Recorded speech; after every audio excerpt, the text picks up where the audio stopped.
Hace ya algún siglo, una figura como Quevedo escribió una frase que a ustedes seguro les suena, que decía que hay razones del corazón que la razón no entiende. Probablemente Quevedo, que no era un científico, tampoco pensaba que eso pudiera ser de aplicación a algo tan lejano a su pensamiento como era el mundo de la empresa o el mundo del emprendimiento.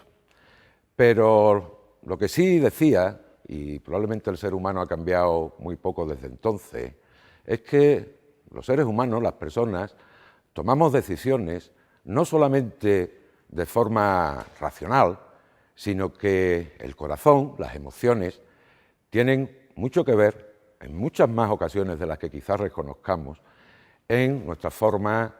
de entender el mundo, en nuestra forma de actuar, en nuestra forma de enfrentarnos con determinadas decisiones, de tomar determinados comportamientos. Hace unos años, a partir de los años 80, y como suele pasar en Estados Unidos, algún investigador comenzó a observar que en el mundo de la empresa los líderes, los directivos que mejores resultados alcanzaban, no eran necesariamente los que tenían un mayor coeficiente intelectual, sino los que mejor ajustaban su comportamiento a la realidad de la organización. En las ciencias sociales, a diferencia de las ciencias de la naturaleza, no hay comportamientos únicos, no hay verdades universales. Todos dependemos de todos, todo es cambiante, todo influye en un montón de factores formales, informales, que influyen en nuestra forma de entender el mundo, en nuestra forma de actuar. Y justamente empezar a entender que también en la empresa o en el emprendimiento o en el mundo de la economía en general, los seres humanos, que en definitiva somos los principales actores de estos fenómenos, introducimos emociones en por qué hacemos o por qué dejamos de hacer determinadas circunstancias, pues aunque parezca una paradoja, puede considerarse como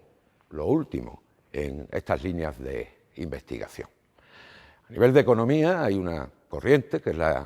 se viene a llamar economía del comportamiento, incluso economía de la felicidad, que entiende que justamente los seres humanos no solamente actuamos por motivos económicos, por motivos financieros, sino que, si entendamos en un sentido muy amplio, la búsqueda de la felicidad es el parámetro por el que nos puede medir. La irrupción de las llamadas neurociencias, todo un conjunto de disciplinas científicas, que es verdad que tienen que ver en su base con el entendimiento de los mecanismos fisiológicos a través del cual se mueve el cerebro humano,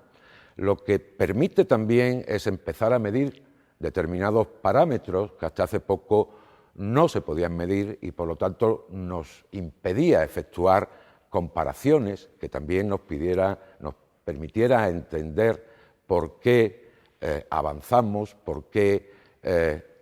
unos países son más felices que otros, unas personas somos más felices que otras. De hecho, se desarrollan, por ejemplo, estudios a nivel mundial sobre los niveles de felicidad de los distintos países que no tienen que ver con los niveles de riqueza económicos que hasta ahora hemos estado utilizando. Por ejemplo, en el mundo del emprendimiento sabemos medir lo que llamamos intención emprendedora. Siempre la intención es necesaria ante un determinado comportamiento, por lo tanto, antes de llevar a cabo una actuación emprendedora, y digo actuación emprendedora porque no necesariamente estoy montando de crear una empresa, estoy hablando de poner en marcha procesos de mejora, procesos de innovación, procesos de hacer las cosas de otra forma, de mejorar nuestro mundo, pues entender que la intención es precursora de la acción y que esa intención que sabemos medir a través de básicamente lo que se denominan en psicología modelos de comportamiento planeado y entender que nuestra actitud ante el emprendimiento, que nuestra propia percepción de si somos o no somos capaces de llevar a cabo esas actuaciones emprendedoras, de cómo influye nuestro entorno en esas actitudes más o menos emprendedoras, a su vez son mediatizadas por todo un conjunto de competencias emocionales. Y fíjense que hablo de competencias, es decir, algo que podemos adiestrar. No solamente hablo de actitudes, sino que también estoy hablando de determinadas cosas sobre las que en la universidad, en el sistema educativo se pueden actuar sobre ellas y cómo actuando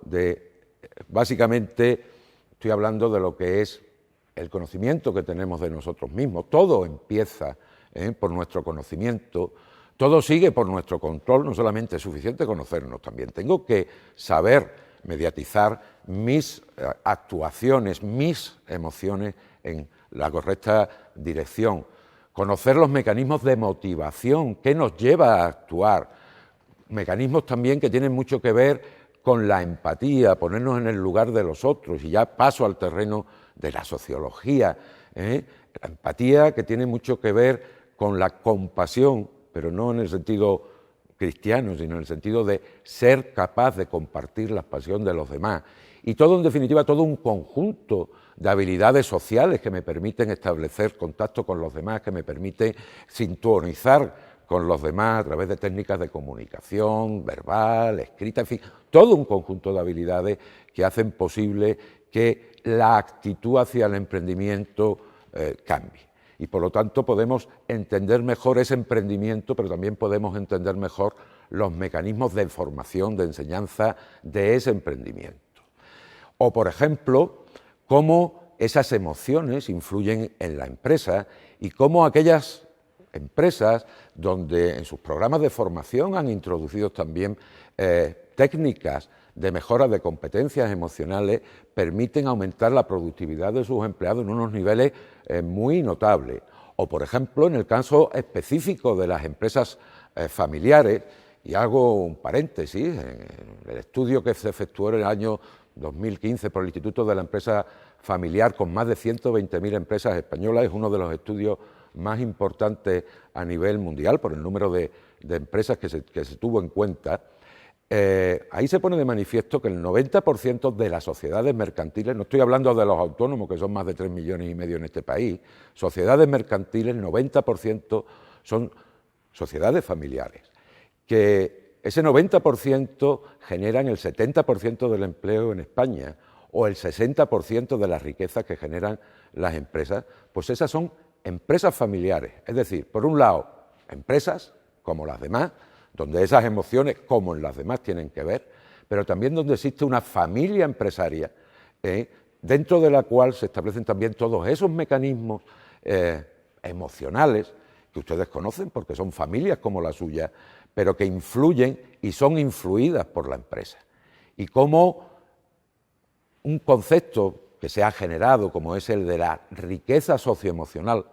también permite explicar comportamientos, actitudes en la empresa muy distintos a lo que serían estrictamente comportamientos de tipo financiero, que no explicarían, por ejemplo, por qué esas empresas familiares han resistido mejor que las no familiares en los embates de la crisis de los últimos años, o cómo el empleo se ha conservado más en esas empresas familiares que en las empresas no familiares. Sería fácil de verlo desde el punto de vista negativo. El que el empleo se haya conservado más significa que la productividad de los trabajadores es menor y, por lo tanto, con un poco de mala idea se podría decir que se gestionan peor. Pero podríamos verlo desde el punto de vista positivo, y yo soy positivo. Esas empresas, el apego hacia el trabajador, que en definitiva también forma parte de esa gran familia que es la empresa, está mucho más presente que en el otro tipo de empresas. En definitiva, lo que les estoy hablando es de todo un conjunto de investigaciones llevadas a cabo por un grupo de profesores, tanto en España, en distintas universidades, como básicamente en Latinoamérica, que nucleamos a través de distintos proyectos, distintas investigaciones, vamos intentando buscar unas mejores explicaciones a esos comportamientos de la empresa, estamos intentando saber hacer mejor las cosas, por ejemplo, en algo como es la enseñanza del emprendimiento propio objeto también de nuestra universidad, y cómo, en definitiva, conociendo esos procesos de toma de decisión, podemos intentar, pues entre todos, ir construyendo cada día un mundo mejor, un mundo donde, siendo conscientes de esas emociones, de esos valores que deben de siempre impregnar nuestros comportamientos, el comportamiento de empresas, el comportamiento de empresas familiares o de cualquier emprendedor, podremos conseguir avanzar y hacer ese mundo mejor desde la universidad.